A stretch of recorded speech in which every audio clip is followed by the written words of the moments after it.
T'es jeune, t'es ambitieux, et tu veux pas te contenter d'un job de 9h-17h qui paye 2000 € par mois. Mais tu détruis tous tes rêves chaque soir, scotché à ton écran, à jouer aux jeux vidéo jusqu'à 2h du matin ou à scroller sur ton téléphone. J'étais au même endroit que toi. Mais aujourd'hui, ce cercle vicieux de procrastination, je l'ai brisé pour de bon. Avec plus de 20 kg de muscle gagnés en 14 ans de musculation, un master de finance obtenu à 29 ans et 48 minutes sur le 10 km en seulement 2 mois de course, je suis la preuve vivante que si tu as envie de faire quelque chose, tu peux réellement le faire. Alors dans cette vidéo, je vais détailler tout ce que j'aurais aimé entendre quand j'avais 15 ans. Des mots qui, si je les avais écoutés, m'auraient épargné plus de 10 ans de galère. Voici mon histoire et j'espère le début de ta transformation.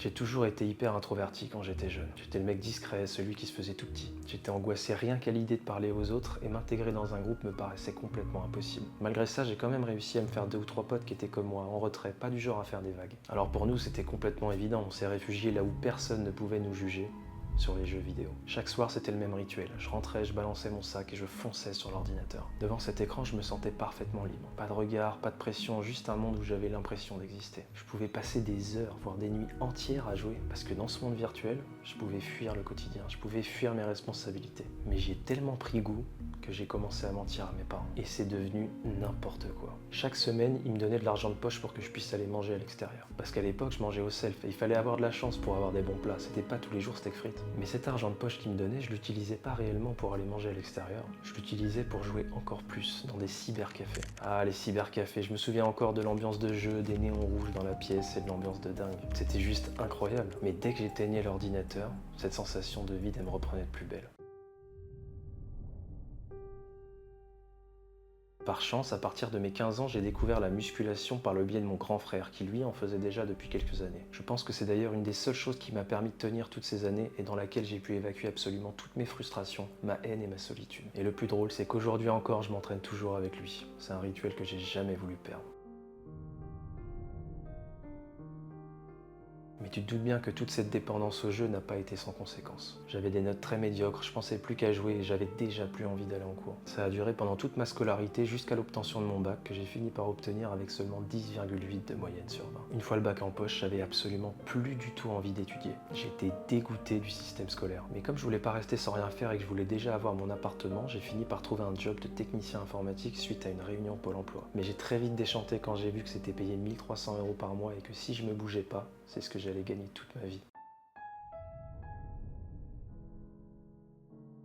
Ce premier job, c'est ce qui a déclenché le premier vrai déclic dans ma tête. J'étais assis dans mon bureau dans un open space de plus de 50 personnes avec des gens qui avaient accepté cette routine pour le reste de toute leur vie. Et c'est à ce moment-là que j'ai su que je pouvais pas être comme eux. J'avais envie de plus, mais j'avais absolument aucune idée de comment l'obtenir. Chaque matin, je me réveillais avec ce mélange d'angoisse et d'impuissance, comme si ma vie était déjà tracée, jusqu'à ce que je décide de changer. J'ai commencé par regarder des dizaines et des dizaines de vidéos sur YouTube sur comment gagner de l'argent. J'ai découvert le trading et j'ai lu des bouquins de plus de 600 pages sur le sujet. Mais au bout de plusieurs mois, j'arrivais toujours pas à gagner de l'argent et mes stratégies étaient absolument pas profitables. Alors je me suis simplement dit que c'était pas du tout pour moi. En parallèle, je continuais toujours à regarder des vidéos sur comment gagner de l'argent, comment passer à l'action et je lisais beaucoup de bouquins. En fait, j'essayais par tous les moyens de trouver l'idée qu'allait faire de moi le prochain Bill Gates. Avec du recul, je pense que si j'avais pas eu la musculation pendant cette période, j'aurais abandonné depuis très longtemps.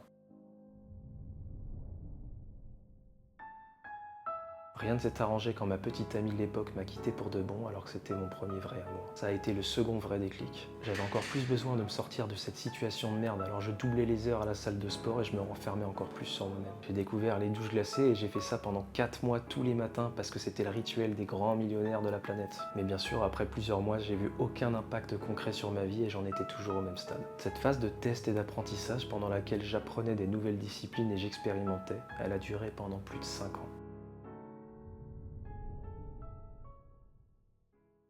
Un jour, mon meilleur pote m'a appelé parce qu'il revenait d'un semestre aux Pays-Bas. Il revenait en région parisienne et il voulait faire une coloc avec moi. Comme j'étais au point mort dans ma vie malgré les compétences acquises et tout le sport que je faisais, je me suis dit que je devais probablement franchir le pas. J'ai donc décidé de quitter ma province et d'aller sur Paris pour m'ouvrir à de nouvelles opportunités. Dès que je suis arrivé, les choses ont bougé pour moi. Le marché de l'emploi était beaucoup plus dynamique et en l'espace d'une semaine, j'ai passé 7 entretiens. J'ai pu négocier mon salaire et cette fois-ci, j'étais payé 2100 € pour le même job de technicien informatique. Mais j'avais pas tout plaqué en province et j'étais venu à Paris juste pour faire le même job. Mon pote avec qui j'étais en coloc était déjà en master de finance, donc ça m'a clairement motivé à reprendre les études pour faire comme lui. Je me suis donc inscrit en cours du soir dans un établissement qui me permettait d'aller étudier après ma journée de travail de technicien. Et j'ai réussi à tenir bon, j'ai tenu jusqu'à l'obtention de ma licence 3 ans après. Pour le master, je voulais absolument intégrer l'une des 3 meilleures écoles de commerce, alors je me suis inscrit au concours du Taj Mahal. Malheureusement, j'ai jamais été le cerveau le plus vif, surtout quand je suis sous contrainte de temps. Résultat, j'ai pas du tout intégré le top 3, mais j'ai fini dans la 6e meilleure école de commerce. C'était pas HEC, mais j'étais quand même content du parcours réalisé. Mais là est arrivé un nouveau coup de massue. Il fallait financer l'école et mes parents n'avaient pas du tout les moyens de le faire. J'ai donc pris la décision d'emprunter 50 000 euros. J'avais aucune garantie que j'allais y arriver. J'avais peur, mais au fond de moi, je savais que j'avais absolument pas le choix. C'était la seule chance que j'avais de changer ma vie. Très vite, la réalité m'a rattrapé.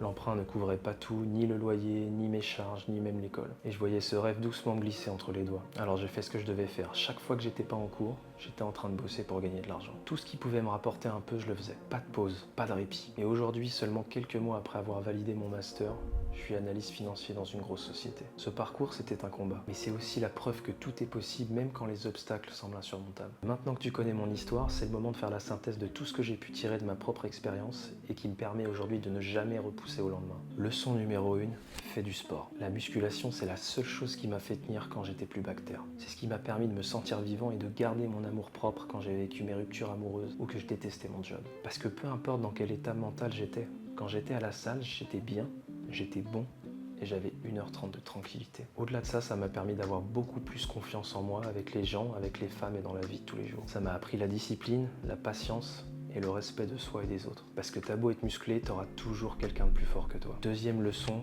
cultive-toi. Je le dirai jamais assez, mais il n'y a rien de plus important pour moi que d'apprendre constamment des nouvelles choses. Ça te permet d'avoir un avantage considérable dans ta vie sur plusieurs aspects. T'es cultivé, tu comprends mieux le monde qui t'entoure et tu comprends mieux comment fonctionne ton corps, tes hormones, et ça te permet d'avoir des meilleures interactions avec les gens. Pour te donner un exemple concret, j'ai appris récemment qu'on avait une zone dans le cerveau appelée le cortex singulaire antérieur. Cette zone, à l'image d'un muscle, elle est capable de grossir quand tu te forces à faire des choses que t'as pas envie de faire, et elle peut aussi rétrécir si tu ne les fais pas. Ça veut dire que plus tu te forces à réaliser des choses chiantes et plus ton cerveau physiquement est capable de supporter ces tâches chiantes. Troisième leçon, sors constamment de ta zone de confort. Il n'y a rien de pire dans la vie que de faire toujours la même chose, d'être constamment sur ton téléphone en train de scroller ou de regarder Netflix et de rester dans l'inertie la plus totale. Chaque nouvelle journée doit être une opportunité pour toi de performer et de faire mieux que la veille, même si c'est seulement 1% de plus. Si je reprends mon parcours, j'ai déménagé sur Paris et j'ai laissé absolument tous mes potes et ma famille pour me créer de nouvelles opportunités. J'ai aussi dû emprunter 50 000 euros et je travaillais à côté des cours pour financer mes études. J'avais aucune garantie que ça marcherait, mais j'ai pris ces risques. Mon quatrième conseil, c'est de planifier ce que tu veux faire. Si tu n'arrives pas à être dans l'action et à faire ce que tu veux, c'est parce que chaque jour, tu n'as pas de plan précis, tu ne sais pas ce que tu vas faire, ni quand tu vas le faire. Chaque fois que je dois faire quelque chose d'important, je le note dans mon agenda à une heure précise et je m'y tiens. Tu te rends pas compte à quel point ça joue sur ton mental de savoir exactement ce que tu dois faire et quand tu dois le faire. Cinquième conseil, expérimente. C'est presque impossible aujourd'hui de savoir d'entrée de jeu ce que tu vas vraiment faire de ta vie et ce que tu veux réellement. Tu dois constamment être en train d'essayer des nouvelles choses et petit à petit, par itération, tu finiras par trouver réellement ce que tu as envie de faire. La grande majorité des gens sont dans l'inaction parce qu'en plus de ne pas savoir ce qu'ils veulent faire, ils ne font absolument rien pour essayer et changer ça. Et enfin, mon dernier conseil, n'abandonne jamais. Parce que tu ne peux pas échouer si tu n'abandonnes pas. C'est tout ce que j'avais à te dire dans cette vidéo, mon cher ami. J'espère que mon histoire t'a inspiré et que tu te serviras de ces enseignements pour atteindre tes objectifs et que tu vivras enfin la vie que tu mérites. Je te souhaite plein de courage pour la suite et toute la réussite du monde et nous on se voit dans la prochaine vidéo.